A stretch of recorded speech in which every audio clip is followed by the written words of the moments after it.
Hello, I'm going to be showing you how I make my project pockets, and they are fabulous. I say that about everything, but I only make things I like and I love, so there you go. Here's my large caddy, and look inside, I've got my project pockets. This is one I've made with stiff interlining because I've actually put my QAYG templates inside. I've even put a little pocket at the back to put my instructions in, so it's a nice solid pocket to keep them all safe, and then I can keep them all safe. Look at all these lovely lusciousness. Oh sorry, I've got to take these out. Look at all of these I've made, and there's going to be more because I've obviously got quite a lot of templates. But they're not just for templates. They're really good when you're making a quilt and you've got all your pieces in lines and things. You can put all your lines in a project pocket. So I'm going to be making one now with wadding, which makes it a bit more movable and easier to use for when you're doing any of your sewing, really. Any of your little sewing projects, you can pop it in one of these pockets and you're all organised. So we're doing a bit of organisation. So let's get going because we need to know how to make these.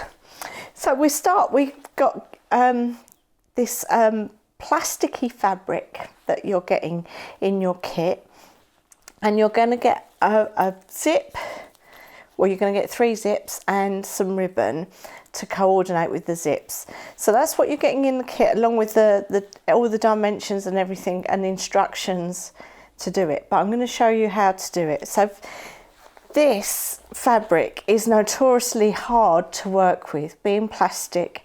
It's hard to sew, it gets stuck on your machine. If you haven't got a walking Teflon foot, it can be murder. But I've solved those issues for you. So this is how I'm going to show you how to do it.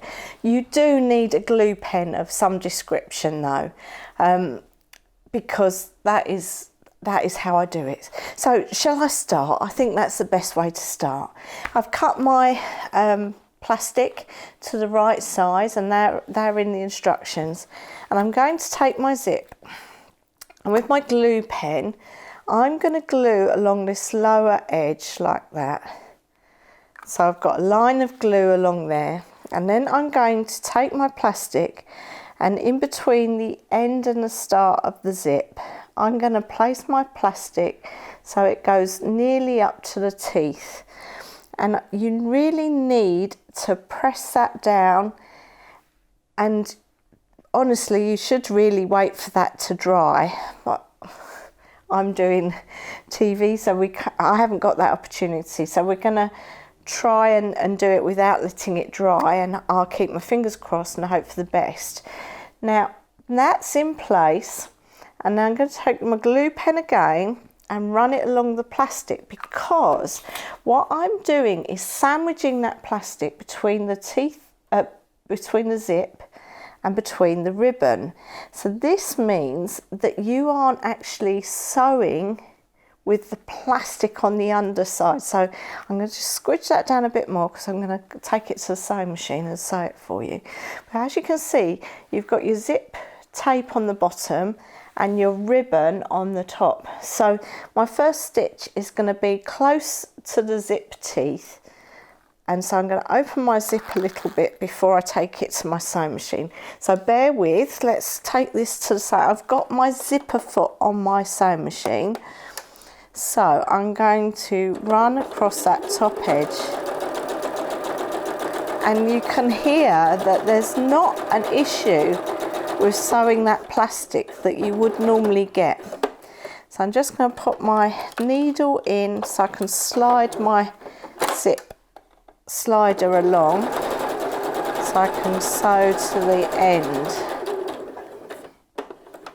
I'll take my, so you can see from here it has sewn it really quite nicely, because well, apart from all the thread at the back there, you know what I'm like, I have to get rid of all my little bits of thread. Let's get rid of those.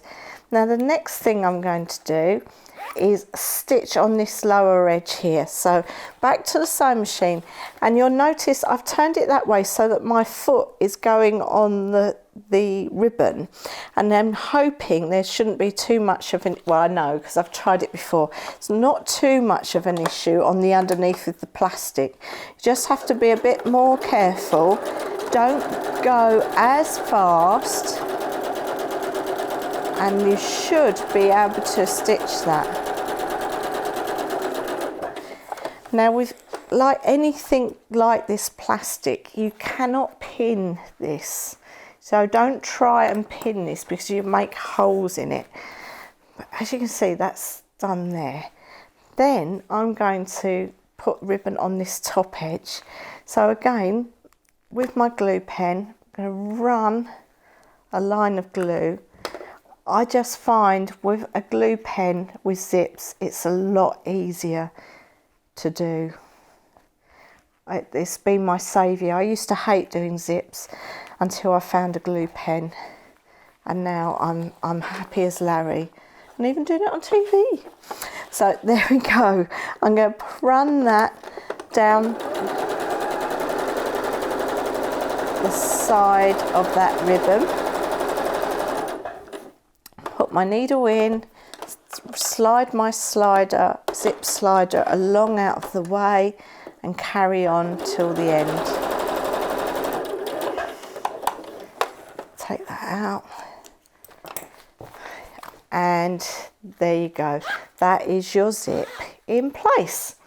So I'm just going to get myself organised, and I'm going to come back to you. So I'm back, and all I've done is trimmed the end without the slider to meet the edge of the plastic here. And this is some fabric I'm going to make the backing of. And what I've done, this one, as I said earlier, is with quilter's wadding, and I've just made a sandwich. So I've got a piece of fabric, a bit of quilter's wadding, and another bit of fabric, and I've spray glued that together to make a quilt sandwich without any quilting.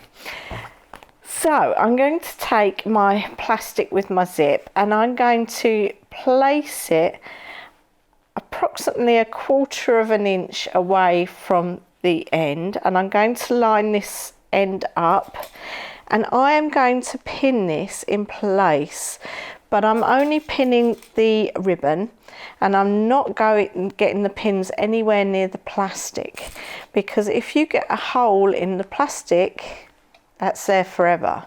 It's a bit like working with leather and things like that. If you get a hole in it, that's it. That's it for good. So you want to avoid pins at all costs into your plastic. So I'm just going to run that along that top edge, and I'm going to take my pins out as I go, because you do not want to sew over a pin. And then just sew along there. So that is done. Trim my threads.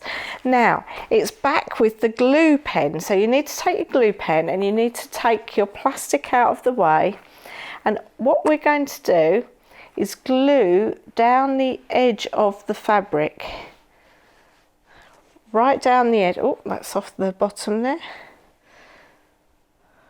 I'm going to glue along that edge there.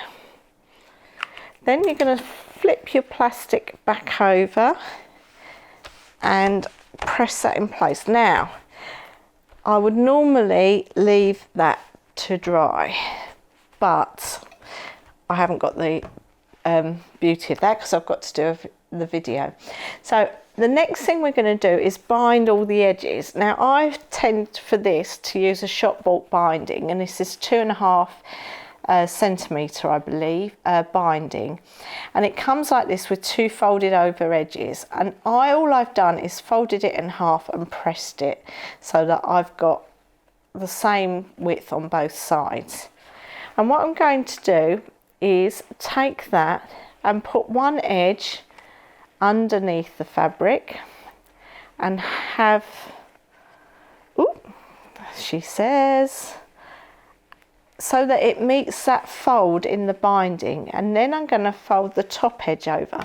Now, you know I said no pins.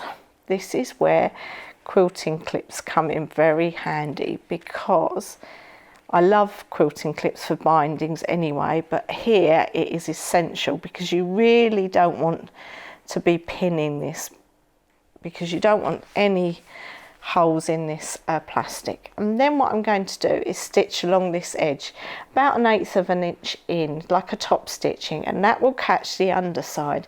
So there's the underside and that's the top. So bear with while I do that.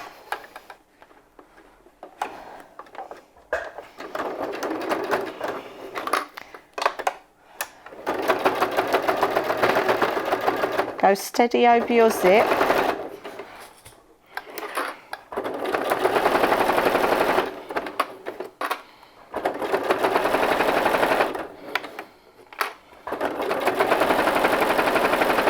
And because your foot and your sewing machine aren't touching that plastic, you should be able to stitch this quite well. So there we go. Slip that off. So there you can see I've stitched along that edge, and on the back it's caught the back of this. Now I am going to go ahead, off camera, I'm just going to trim this up and do the other edge. I'm going to put one of the top edges on, and then I'll show you the bottom edge. So bear with, I'll be back shortly. So as you can see, I've done my binding around 3 edges, and I'm just going to show you how to do the top edges. So do the 2 sides first, and then the bottom and the top. So I've got my bias binding, and I turn it over about, well, it's just under 1 centimetre, whatever you feel happiest with. Now take my iron and just press that in place. Make sure you keep your iron away from your PVC or plastic fabric, because it will burn it. So then I'm going to fold it in half and press it. And you notice I haven't done the other end just yet. So one of my little tricks for keeping it neat and tidy is if you just fold the corner in on itself like a little triangle, it stops it poking out when you put it in place. So I'm going to put that underneath like that, and I'm going to put a clip in place.